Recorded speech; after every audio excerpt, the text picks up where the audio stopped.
everybody, I've come to do a tutorial, the first one for 2018. I've picked a fairly easy project for today's tutorial because I kind of like to ease myself in gently. It's been a while since I've done a tutorial, and as some of you know, I get a bit nervous.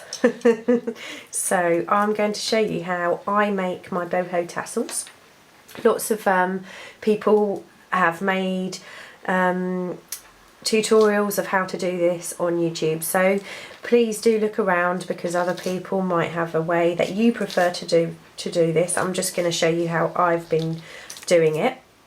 So the first thing I do is I use my board to measure out the length of my trims and laces, and as you can see I've got all sorts of things here. I've got some fabric, this one was cut off the bottom of that. We've got some eyelash trim, ribbon, lace, some kind of beads, and I've also got some yarn or wool here, which is quite a fluffy, really soft one. And this is obviously step one. So once I've got all of my different trims and yarns, and you can use fabrics, you don't have to use trim and yarn. That one's not quite level.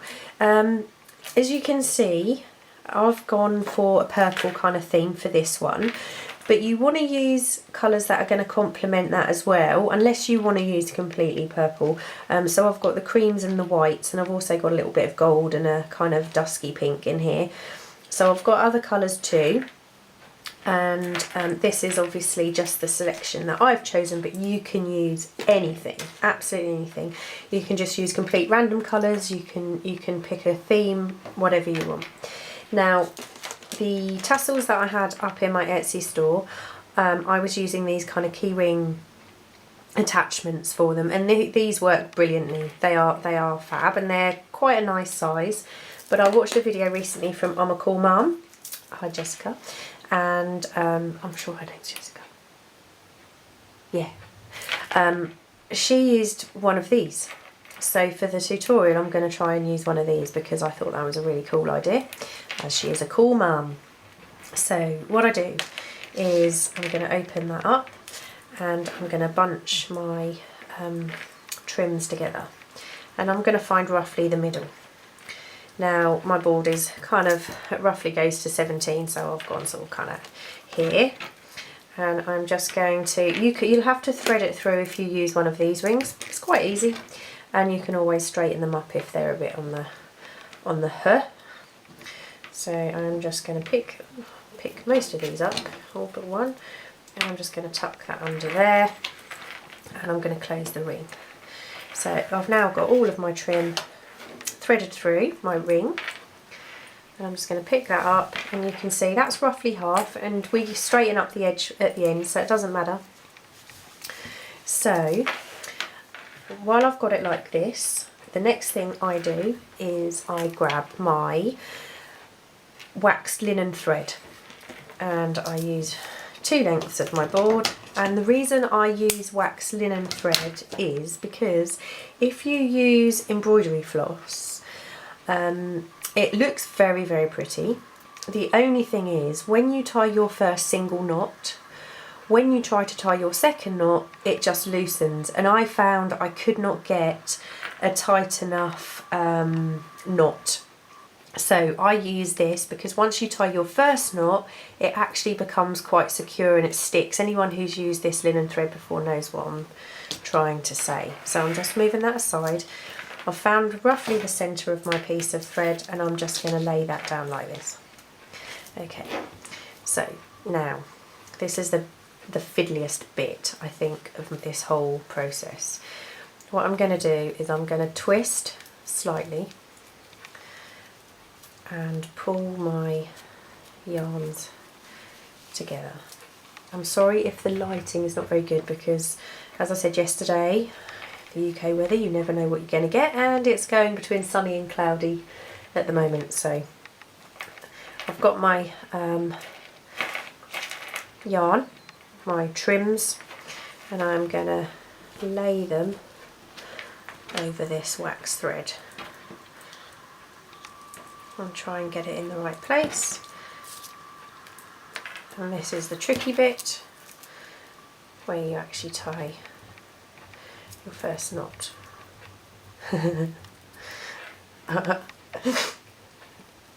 When you're trying to keep it, when you're not trying to do it on camera, it's actually a little bit easier than doing it like this. So get in the right place, pull that quite tight.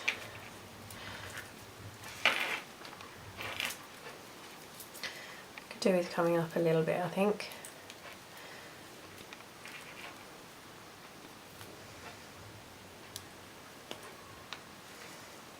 There we go. So I'm pulling that knot tight again, and now I'm going to tie it at the back. And as you can see, it does actually stay together quite well, unlike the embroidery, and you can get that fairly tight. And this bit here is going to be covered up anyway, so don't worry about the knot being able to see that, because we're going to cover that. And there's lots of ways you can cover the knot too. So I'm going to tie that one more time, and then I'm going to tie this side in a double knot. And like I said, this is not, I've not seen anybody kind of use this method, but this is just how I've found it makes it quite secure. And then this becomes actually part of the tassel, because what I do is I lay it out. I'm going to cut it roughly to the length of the rest of the trims. And now what I'm going to do is I'm going to add some beads to that to give that a bit of interest. And this is just one of my little pops of beads. I'm going to pop a purple bead on there. I am.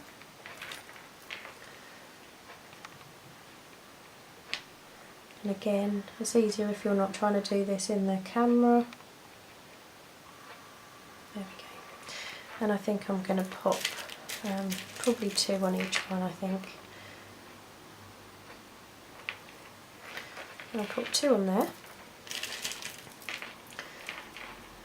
And the good thing about this is, if you, the wax thread again, if you just twist it, it really holds and gives you a bit of a point to get through your bead.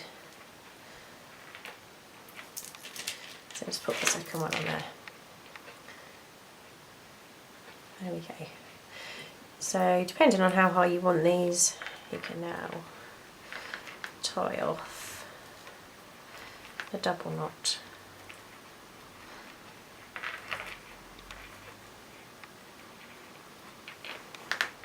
And they will not be going anywhere.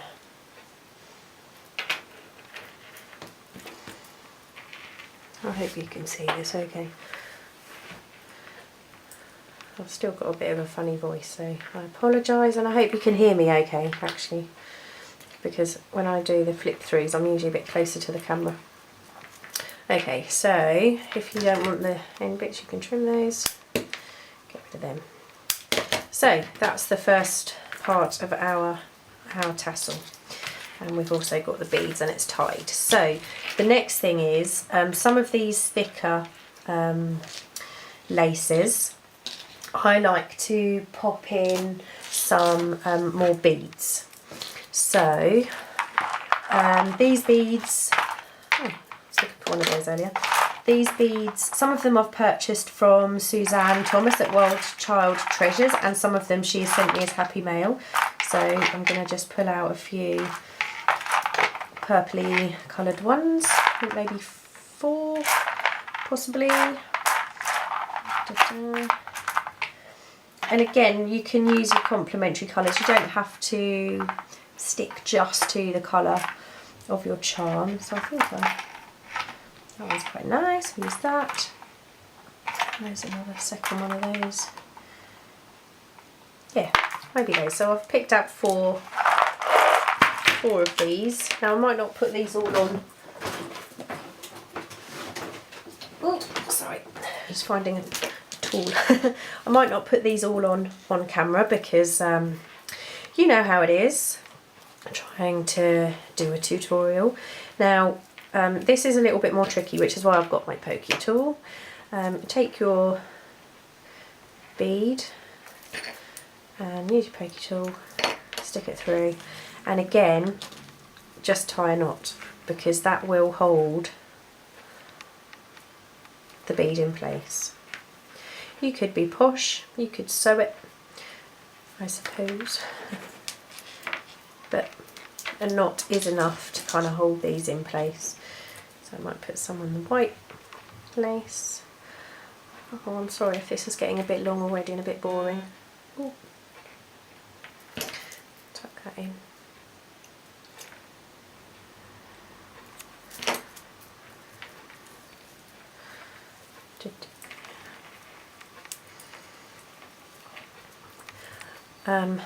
Because I've had so many technical issues later, I would like to say that I will try and I will try to speed up some of this. I think I'll use one here. I will try and speed up some of this, but the video that I did when I originally got my happy mail from Abby and Michelle,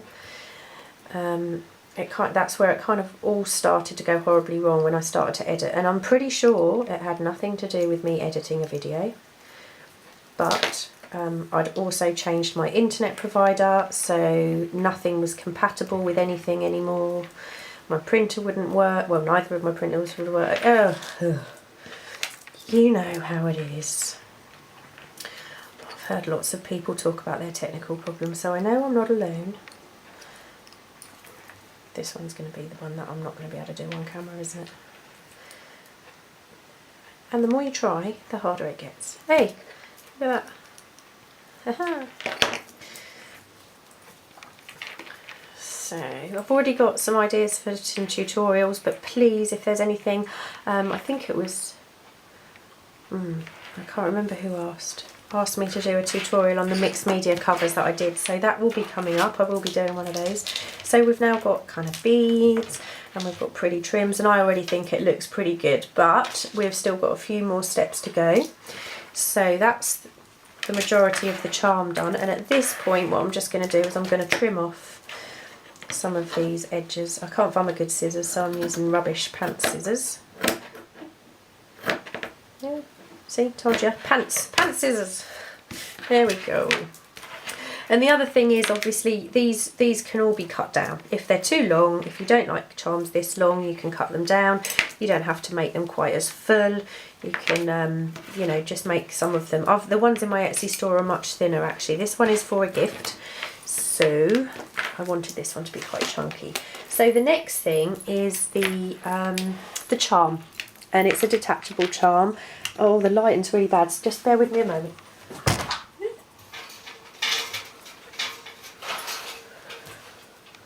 Oh, I don't know how long the lighting's been that bad. I'm really sorry.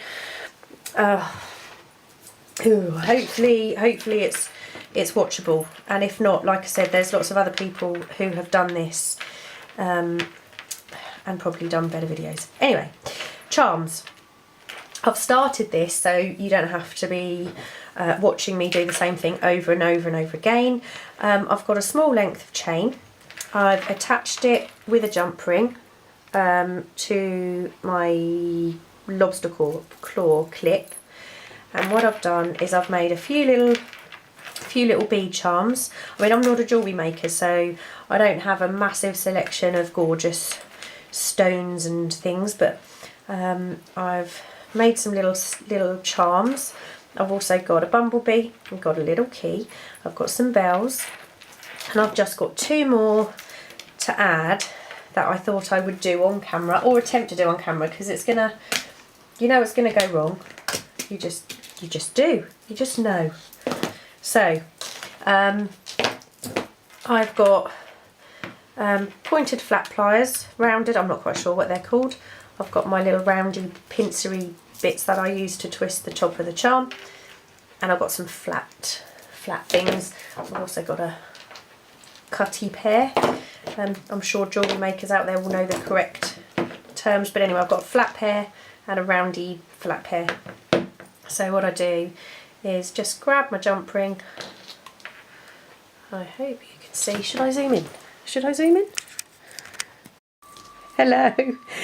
technical issues. In my attempt to zoom in, I turned off, because that's the kind of girl I am. I have now zoomed in a little bit, I think. Let me zoom in a little bit more. So I've got my jump ring. I'm going to twist it. Never put a jump ring apart, because you actually damage the integrity of the jump ring. So you need to twist. I'm going to pop on my little rose, and I'm going to pop it onto the, pop it on there. I just hope I can splice these two videos together. Otherwise I might be in trouble. And then you twist it closed. And now you've got your charm on your... And the last one is, I have this little bead charm I've made. So, and as you can probably tell, I do not have a lot of coordinated jewellery bits and pieces, so things might not match, but I'm happy with that. I'm good with that. And I'm just going to pop that on there, and this is going to go right on the bottom. And the reason I always start from top to bottom is, if I get to the bottom and I've got too much chain, I can cut it off and it's not going to ruin what I've done. And again, close up that jump ring, and this one's going to be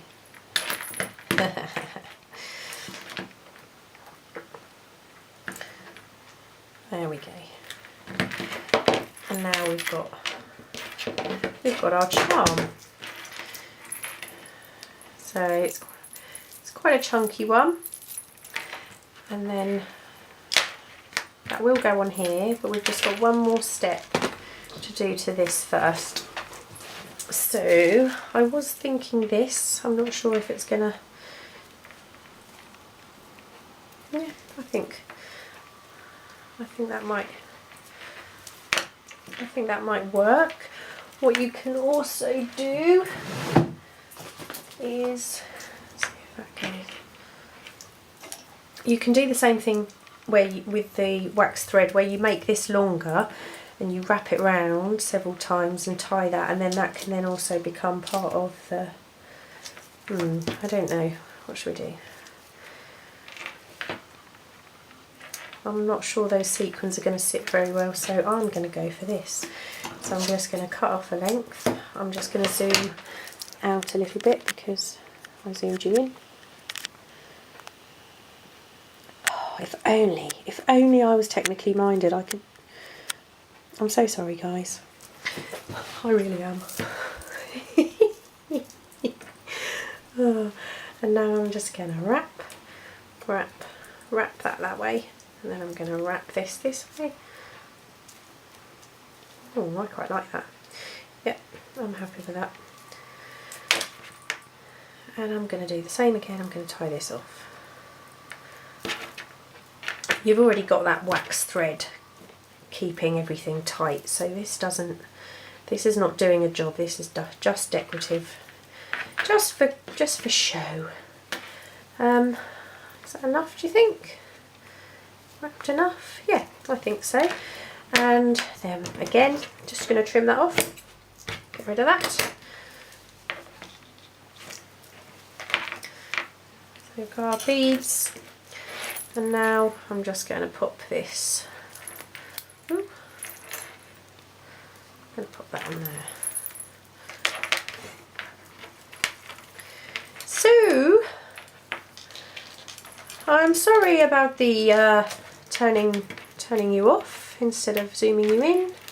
Hopefully I can get it edited onto one thing. This is going to be in the post in about half an hour, and thank you for being patient with me and watching.